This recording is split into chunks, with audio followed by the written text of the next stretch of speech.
設営した時めちゃくちゃ汗かいていただきます。じゃあそうです。行ったやつでね。行きましたよ。ヌプシの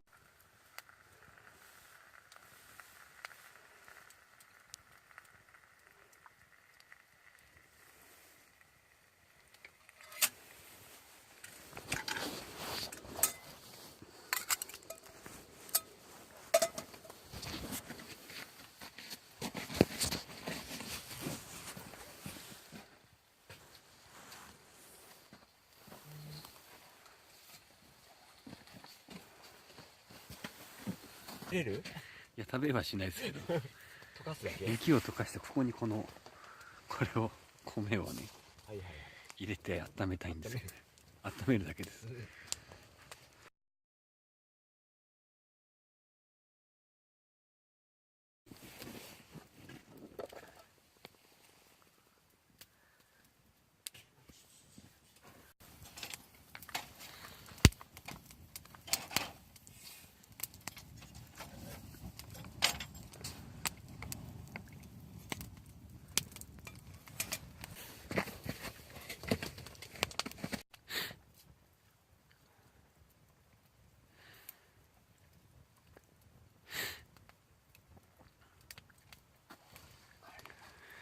ありがとうございます。